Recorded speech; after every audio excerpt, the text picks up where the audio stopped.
tributaria y por supuesto lo que tiene que ver con lo previsional. Muchas gracias, Maxi. Bueno, otra vez bienvenido, Fernando Heredia.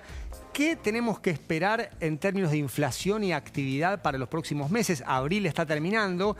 Tuvimos un número de 3,7, más allá de que algunas cosas que pasaron en marzo y que influyeron decisivamente en ese índice no tienen impacto en abril. Hay una inercia, hay un arrastre y también, por supuesto, en abril se salió del cepo. O sea, se terminó la brecha entre dólar blue, que ya no es blue, es libre, porque se puede comprar libremente y lo que puede ser blue es el origen de los fondos, y también los dólares financieros como el MEP, el CCL. ¿Qué podemos esperar para estos meses? Bueno, primero, muchas gracias por invitarme. Placer tenerte acá, Fer. Lamento no poder levantar el alicaído estado de ánimo de la mesa. Yo también vengo de una derrota. Ah, ok. Soy de San Lorenzo, así San que Lorenzo. más que una Encima derrota. Tienen un club a la deriva, podríamos pelote decir. importante. Sí, pero para compensar eso te traje bastante información sobre estos dos temas que van a ser fundamentales porque marcan el estado de ánimo de la sociedad en año electoral, ¿no? Inflación y nivel de actividad económica.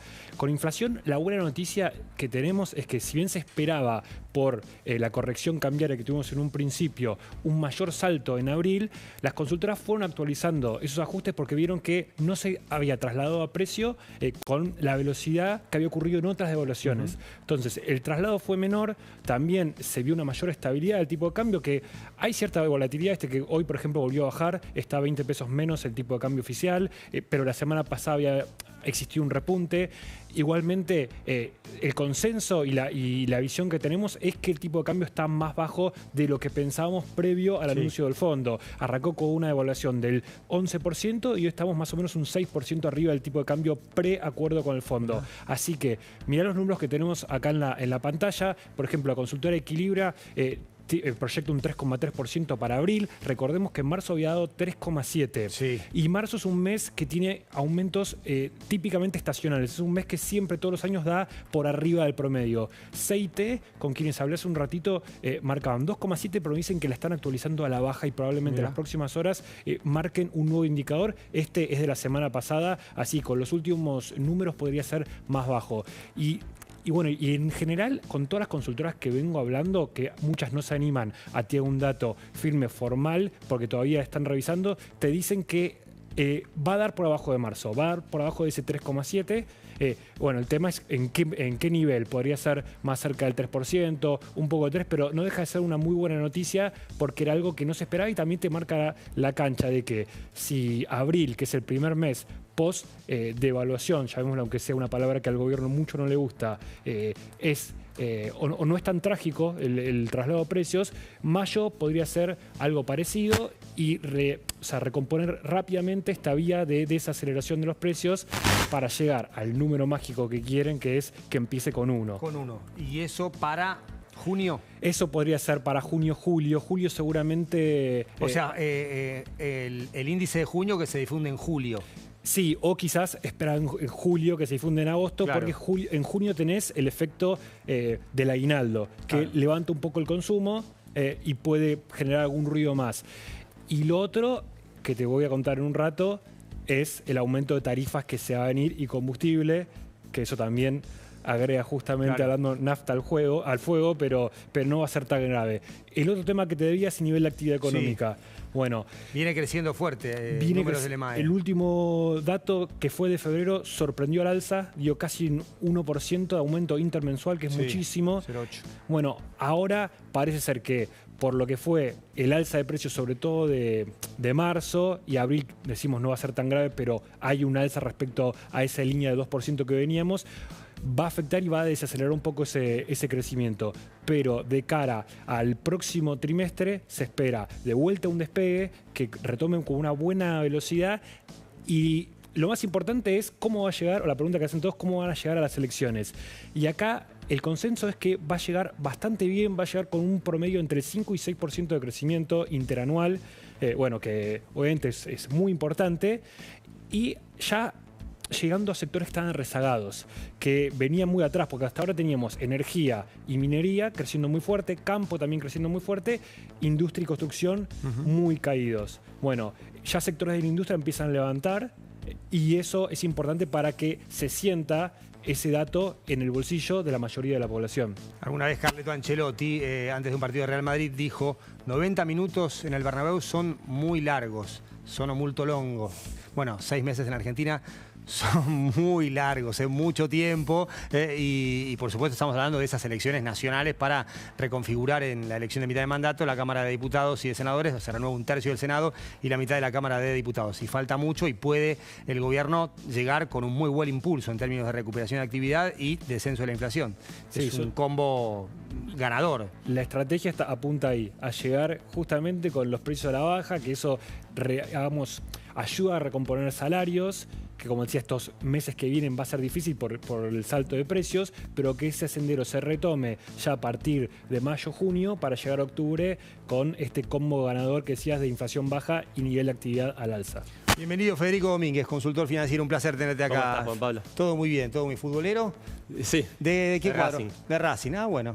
Está bien. Venimos con un buen año. Vienen dulce, Sudamericana, Recopa, 3 olvidate. partidos al hilo vienen ganados. Y ahora retomó el ritmo en el campeonato, sí. La economía se mueve mucho por expectativas. Sí.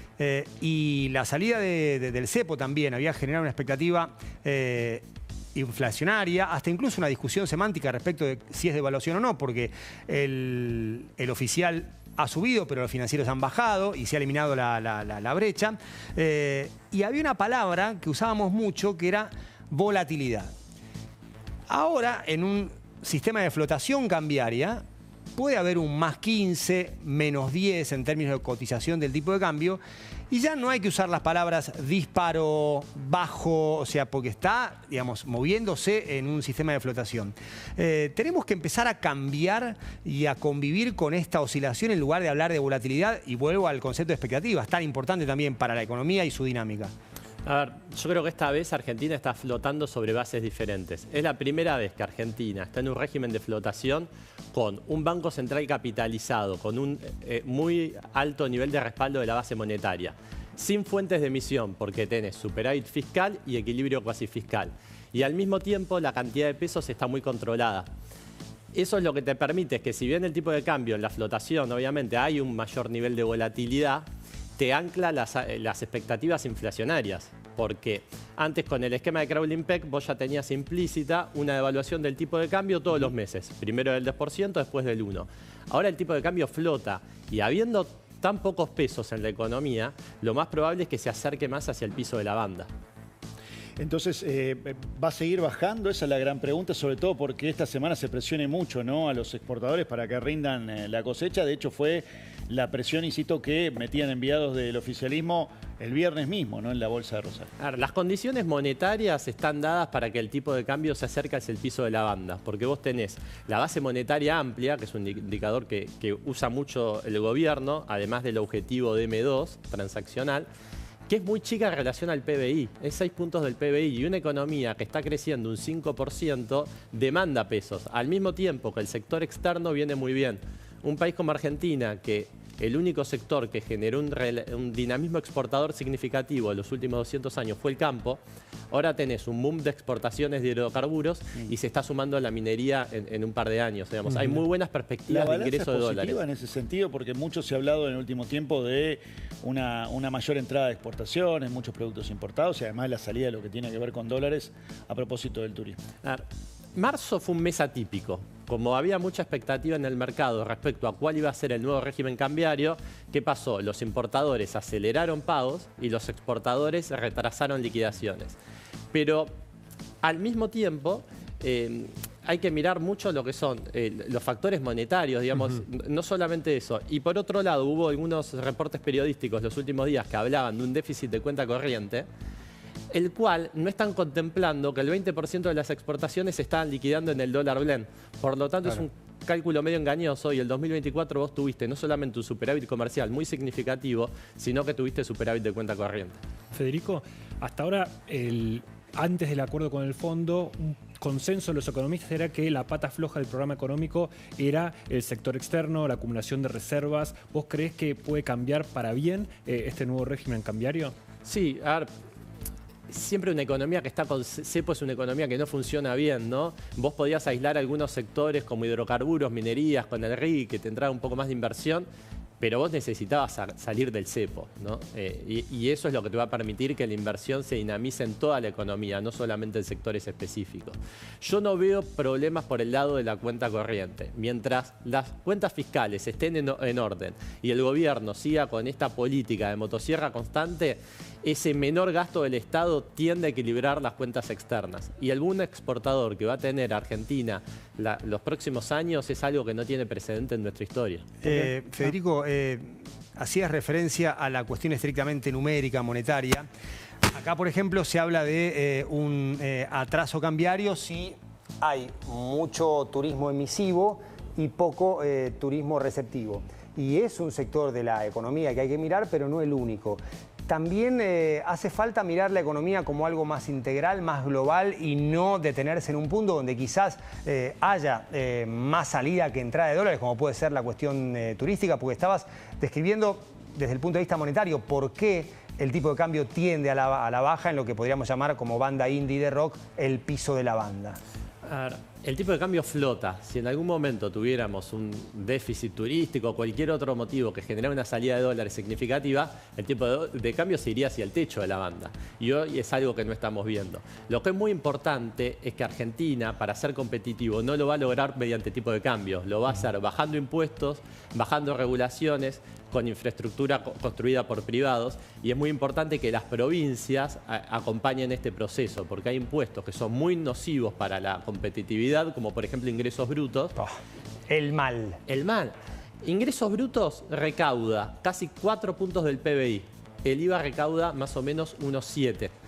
Y la alícuota de ingresos brutos es mucho menor. ¿Eso qué nos dice? Que se acumula en la cadena, claro. Que la alícuota real de ingresos brutos, que uno ve que es 3-4, termina siendo por acumulación un 10-11. ¿Cómo está esa recaudación por ingresos brutos? La semana pasada veía que algunas provincias lloraban en ese sentido. Siempre lloran. El problema es que lo que tienen un exceso de empleo público. Argentina en el año 2003 tenía 2,3 millones de empleos públicos y el último gobierno dejó casi 4 millones. La mayoría están concentrados a nivel provincial, después a nivel municipal y por último la nación. Federico, tocaste un tema interesante que es la baja de impuestos, sobre todo porque el presidente está diciendo que en junio vuelve a aumentar las retenciones al campo y en el medio tenemos este compromiso de un mayor superávit fiscal con el fondo y se viene el invierno con aumento de tarifas que hay que ver qué es lo que se hace, qué espacio, qué margen fiscal le ves al gobierno para encarar todo esto y mantener una alta popularidad de cara a las elecciones. Es un muy buen punto. Primero que si la economía crece, la recaudación tiende a crecer por arriba del crecimiento económico. Y al mismo tiempo, si mantiene la política de motosierra constante, vas a generar cada vez un mayor margen para baja de impuestos. El gobierno dejó claro en su momento que el primer impuesto a eliminar era el impuesto país, lo eliminó, que luego venían las retenciones y por último el impuesto al cheque. Yo creo que si bien a fines de junio van a volver a subir las retenciones, apenas el gobierno tenga el margen fiscal para eliminarlas, lo va a hacer. Y yo creo que ese momento no es muy lejano. ¿Dónde está el margen para profundizar el superávit en cuestiones superfluas, manejables? Y, por ejemplo, que ese superávit te permita dar de baja un impuesto que nació transitorio con Cavallo en 2001 y ya tiene 24 años, que es el impuesto al cheque. Si vos congelás el gasto en términos reales, solamente con el crecimiento económico vas a tener espacio para bajar impuestos. Ahora bien, si se empiezan a tocar algunas partidas de subsidios, se hace más eficiente algunas cuestiones como la asistencia social en áreas como, por ejemplo, las pensiones de invalidez, se sigue aplicando ajuste de estructura, bueno, ahí va generando un margen muy significativo. En función de lo que preguntabas, ¿no? Digo, ¿sería fin de año el tema de empezar a tocar tema subsidios? Eso sería más un tema para el 2026 que durante este 2025, que claramente es un año electoral y hay que mantener las tarifas bajas. Sí, yo creo que el gobierno hoy no creo que preste demasiada atención a lo electoral, pero sí que obviamente los subsidios terminan, digamos, las tarifas son un ancla, ¿no? De expectativas de inflación. Creo que lo van a seguir haciendo gradual, pero apenas los números de inflación bajen un poco más y cuando vean que tienen un poco más de margen van a acelerar con la quita de subsidios. ¿Cuál es, si querés, el principal desafío del gobierno en este 2025 después de, por supuesto, haber plasmado una decisión muy importante como la de salir del cepo y terminar con la brecha en el tipo de cambio e imponer este sistema de flotación cambiaria? Para mí es la baja del riesgo país. La baja de riesgo país vos la podés lograr de dos formas. Una es que el dólar se acerque al piso de la banda y que el gobierno empiece a comprar muchos dólares. Eso le va a dar la señal al mercado de que el gobierno tiene capacidad de pago. Y la otra es directamente por un aumento de la confianza, que el mercado diga, bueno, confiamos en Argentina, vamos a comenzar a prestarle a tasas más bajas, más cercanas a lo que serían los 400 puntos de riesgo país, donde el gobierno podría volver a los mercados de deuda. Hoy tiene un blindaje muy importante porque tenés 20.000 millones de dólares del fondo, 10.000 millones de dólares del BID, 12.000 millones de dólares del Banco Mundial. Renovaste el swap con China y además tenés al Tesoro americano que dijo, bueno, si acá llega a haber algún problema, estamos nosotros. ¿Por qué no baja más el riesgo país? ¿No debería estar aún más bajo con todos esos gestos? La verdad que sí. Yo creo que hoy el riesgo país está desconectado de los fundamentals de Argentina. ¿Y tiene que ver con la guerra comercial China-Estados Unidos? Hay parte de contexto global, parte que es nuestro historial de Argentina. Y yo creo que el mercado está esperando también ver un poco qué pasa con las elecciones de medio término.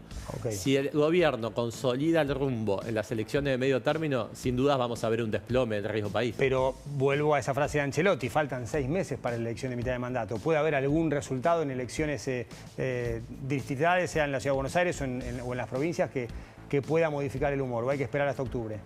A ver, sin duda las elecciones distritales influyen.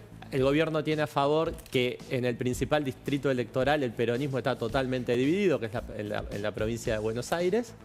Y en ese contexto también haber salido del cepo, no es lo mismo atravesar el periodo electoral con cepo, lo cual te implicaba un nivel de, por ahí, de incertidumbre más alto, que te podía subir el dólar blue, que habiendo salido previamente del cepo y con un nivel de reservas muy elevado. Federico, muchísimas gracias por haber venido, un placer. Un placer. Vamos ya a charlar con Sigor Aldama, que es periodista especializado en asuntos internacionales.